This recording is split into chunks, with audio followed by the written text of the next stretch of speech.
मेरा नाम है केशव नारायण और इस वीडियो में हम बात करेंगे स्टॉक मार्केट और जीडीपी के बारे में। दोस्तों, किस तरीके से आज एक बहुत लोगों के मन में कंफ्यूजन चल रहा है कि आज की डेट में ग्राउंड पे अगर मैं देखूं तो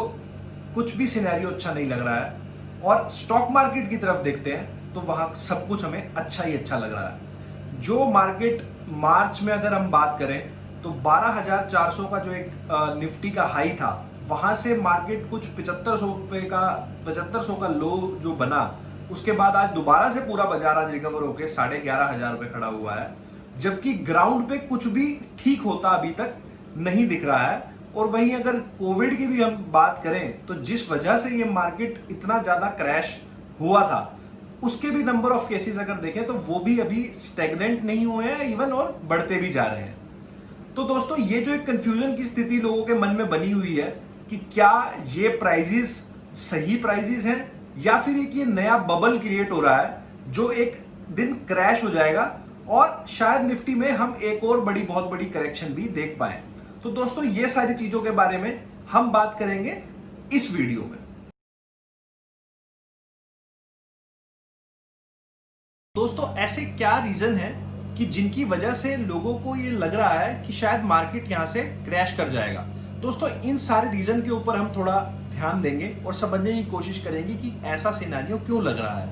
दोस्तों, वो स्टार्ट करने से पहले मैं आपसे रिक्वेस्ट करना चाहूंगा, आप इस चैनल को जरूर सब्सक्राइब कर लें और इस वीडियो को जरूर लाइक और शेयर करें ताकि ज्यादा से ज्यादा लोग इस वीडियो को देख पाए।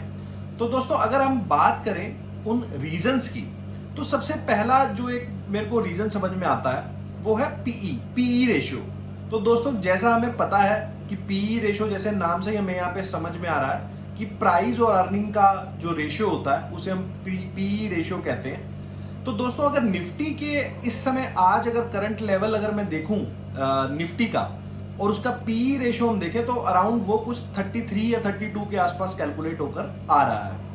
तो दोस्तों, 2008 के अंदर जो क्राइसिस आया था उस समय भी जब निफ्टी में इतने बड़े लेवल का फॉल हमने देखा था, तो वह तब भी निफ्टी के पीई लेवल्स कुछ इतने के आसपास ही थे, 32-33 के आसपास उस समय भी अपने निफ्टी का पीई लेवल था। तो बहुत सारे लोग इस समय ये वाली बात भी सोच रहे हैं कि शायद ये वही पीई लेवल्स आ चुके हैं और यहां से मार्केट दोबारा से क्रैश कर जाएगा। दोस्तों, मैं इस व्यू से बिल्कुल भी सहमत नहीं हूं, क्योंकि ऐसा किसी रूल बुक या कहीं पर लिखा हुआ नहीं है कि निफ्टी का पीई जैसे ही 32 या 33 पहुंच जाता है और वहां जाके क्रैश हो जाता है। अगर ऐसा होता तो सब कुछ सारे लोग इसी पीई को देख के इन्वेस्ट कर रहे होते कि 32-33 का पीई हो जाता है तो वहां से हम सेलिंग करना स्टार्ट कर दें। जब अपना पीई वहां से कम हो जाता है तो उसके बाद हम उसको बाइंग करना स्टार्ट कर दें। तो दोस्तों, मुझे नहीं लगता कि स्टॉक मार्केट इतनी आसान है कि आप पीई देखकर ही समझ जाएं कि यहां से मार्केट आगे जाने वाला है या नहीं जाने वाला है। दूसरा दोस्तों, जो रीजन मुझे सुनने में मिलता है वो लोग बोलते हैं जीडीपी। अभी आपने रिसेंटली देखा कि हमारे जीडीपी के आंकड़े आए और हमारी जो लास्ट क्वार्टर की जो जीडीपी रही वो कुछ -23% के आसपास रही। तो बहुत सारे लोग ये वाली बात बोल रहे हैं कि जो मार्केट है वो इकोनॉमी को रिप्रेजेंट नहीं कर रहा, उसको रिफ्लेक्ट नहीं कर रहा। मार्केट का अगर हम देखें तो 23% प्लस हो गया है अपने मार्च लो से, और जीडीपी को देखें तो -23% के आसपास चली गई है। तो ये एक बहुत बड़ा डिस्कनेक्ट है जिसकी वजह से मार्केट नीचे आ जाएगा। दोस्तों, इसके ऊपर मैं आपको ये बताना चाहता हूं, देखो, ऐसा मुझे नहीं लगता ऐसा कुछ अभी होने वाला है, क्योंकि आपको ये वाली बात समझनी है कि मार्केट के अंदर प्राइस जो होता है वो सुप्रीम होता है। अगर प्राइस बोल रहा है तो हमें ये वाली बात समझनी है कि मार्केट में प्राइस जो कह रहा है वो शायद सही कह रहा है, बाकी चीजें उसको बाद में फॉलो धीरे धीरे कर ही लेंगी। बिकॉज जो आपने जितना भी जो लोग टेक्निकल एनालिसिस थोड़ा बहुत जानते हैं वो ये चीज जरूर मानते होंगे, और जो टेक्निकल एनालिसिस का जो मेन फंडामेंटल वे होता है, मतलब कि अगर टेक्निकल एनालिसिस को मैं कोर से समझूं तो टेक्निकल एनालिसिस कहती है कि जो भी चीजें नोन और अननोन, किसी भी तरीके की कोई भी इंफॉर्मेशन जो मार्केट के अंदर प्रेजेंट है वो सब कुछ प्राइस में ऑलरेडी डिस्काउंटेड होती है। तो दोस्तों अगर यहां से प्राइस इतना ऊपर चला गया है, आज निफ्टी अगर 11,500 के लेवल हमें दिखा रहा है, तो मतलब किसी ने कुछ बाइंग की होगी, तभी जाके ये प्राइस इतना ऊपर गया होगा। और अगर कुछ बाइंग करी होगी किसी ने, तो शायद वो हमसे तो ज्यादा ही समझदार होगा, जिसे ये पता होगा कि आने वाले टाइम में क्या होने वाला है, क्या नहीं होने वाला, या फिर हमसे तो कुछ ज्यादा ही उसे इंफॉर्मेशन का एक्सेस होगा जो शायद हमें एक्सेस नहीं है। तो ये वाली बात को समझना कि हम ही ज्यादा यहां पर मार्केट के अंदर समझदार हैं, मैं ये चीज को बिल्कुल गलत मानता हूं। दोस्तों आई थिंक मार्केट सुप्रीम होता है, प्राइस सुप्रीम होता है, और प्राइस अगर बोल रहा है कि हाँ वो अपने लोअर लेवल से प्लस 23% का जंप यहां पर दिखा चुका है, तो वो आने वाले फ्यूचर को डिस्काउंट करके चल रहा है। ऐसा स्टॉक मार्केट में कभी नहीं होगा कि मार्केट आपको पैसा इन्वेस्ट करने का टाइम देगी कि अब सब कुछ सही हो गया है, अब यहां से सब कुछ जीडीपी नंबर्स भी सही आ गए हैं, अब आप मार्केट में पैसा इन्वेस्ट कर सकते हैं। दोस्तों मुझे नहीं लगता कि इस तरीके का सिनेरियो कभी मार्केट के अंदर देखने को मिलता है। मार्केट हमेशा फ्यूचर्स को डिस्काउंट करके चलती है, उसे जो अगले 6 महीने 1 साल के अंदर दिख रहा है वो आज ही उस चीज को अपने प्राइस में डिस्काउंट कर लेगी, ताकि वो सारे लोग जो सब कुछ ठीक होने के बाद सोचेंगे कि शायद आप उस समय पहले इन्वेस्ट कर लेते, तो वो उस समय इन्वेस्ट नहीं कर पाएंगे। तो मार्केट्स इसी तरीके से काम करती हैं, मार्केट हमेशा फ्यूचर को डिस्काउंट करके चलती हैं। तो आपको ये वाली चीज को हमेशा ध्यान रखना है। दोस्तों तीसरा जो रीजन मेरे को मार्केट के अंदर समझ में आ रहा है, जो मेरे को सुनने में आया, कोई बहुत सारे लोग ये वाली बात भी बोल रहे हैं कि ये सारी बातें तो ठीक है कि -23% की जीडीपी और ये सारी चीजें हमें समझ में आ गई, बट आपने अगर रिसेंटली लास्ट मंथ में, आई थिंक मुझे अगर ठीक से ध्यान है, तो हमारे जो आरबीआई के गवर्नर हैं उनका एक इंटरव्यू आया था, वो भी अगर देखा हो तो उन्होंने भी ये वाली बात बोली कि मार्केट बहुत ज्यादा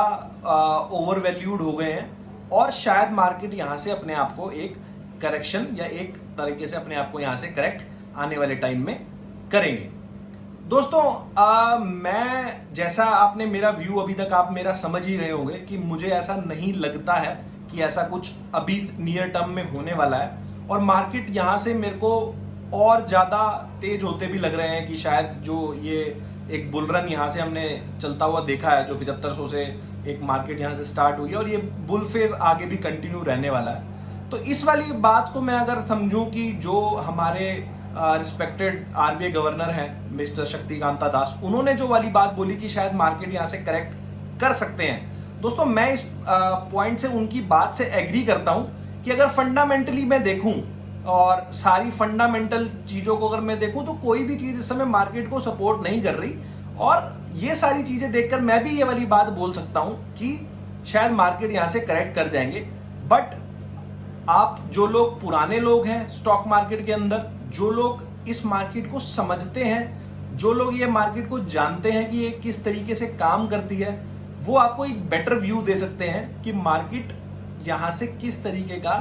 आपको यहां से किस तरीके के आने वाले रिजल्ट्स आपको दे सकती है। और मार्केट, जैसा आपको पता ही है, मार्केट कभी भी वो काम नहीं करती जो सबका एक कंसेंसस व्यू होता है। अगर मोस्टली लोगों को मैं देखूं तो एक कंसेंसस व्यू सा बना हुआ है कि यहां से मार्केट क्रैश कर जाएगा, क्योंकि बहुत ज्यादा ओवर वैल्यूड हो गया है और बहुत सारी चीजें जो मैंने आपके साथ डिस्कस करी। तो मार्केट कभी भी वो काम नहीं करेगी जो एक कंसेंसस व्यू होता है। तो दोस्तों ये सारी चीजें मैं आज आपसे डिस्कस करना चाहता था। जो बहुत सारे कंफ्यूजन में लोग हैं कि क्या ये सही टाइम है इन्वेस्ट करने का, कहीं ऐसा तो नहीं यहां से कोई मेजर फॉल आ जाए और उनके इन्वेस्टमेंट्स पे एक दोबारा से एक तगड़ा हिट देखने को मिले। तो दोस्तों मेरे व्यू में मुझे ऐसा नहीं लगता कि यहां से कुछ बहुत बड़ा करेक्शन आने वाला है। छोटे मोटे करेक्शन जो इस बुल फेज के दौरान जो वैसे चलते हैं वो हम देख सकते हैं, बट कोई मेजर करेक्शन की जैसा कि बहुत सारे लोग ये वाली बात भी बोल रहे हैं कि निफ्टी 6000 पे आ जाएगा, 5000 पे आ जाएगा, 7000 पे आ जाएगा, मुझे नहीं लगता कि ऐसा कुछ होने वाला है। और जो वो 7500 का जो एक लो बना था, आई थिंक वो अपना लो बन चुका है और मार्केट अब उस फेज से रिकवर कर चुके हैं, और मुझे नहीं लगता कि यहां से कुछ नया हमें कुछ क्रैश देखने को मिलेगा। तो दोस्तों आई होप आपको ये चीजें समझ में आई होंगी। अगर आप इन चीजों के बारे में और अच्छे से जानना चाहते हैं तो कमेंट सेक्शन में मेरे को लिख के बताएं, और अगर आपको ये वीडियो अच्छा लगा हो तो ये सारी चीजों भी मेरे को कमेंट सेक्शन में लिख के बताएं। तो दोस्तों इस वीडियो को हम यहीं समाप्त करेंगे। अब हम मिलेंगे अगले वीडियो में, और जाने से पहले मैं आपको ये बोलना चाहूंगा कि आप इस चैनल को जरूर लाइक, शेयर एंड सब्सक्राइब कर लें, ताकि ज्यादा से ज्यादा लोगों को इस चीज का बेनिफिट हो पाए। आइए दोस्तों, अब हम मिलते हैं अगले वीडियो में। बाय बाय दोस्तों।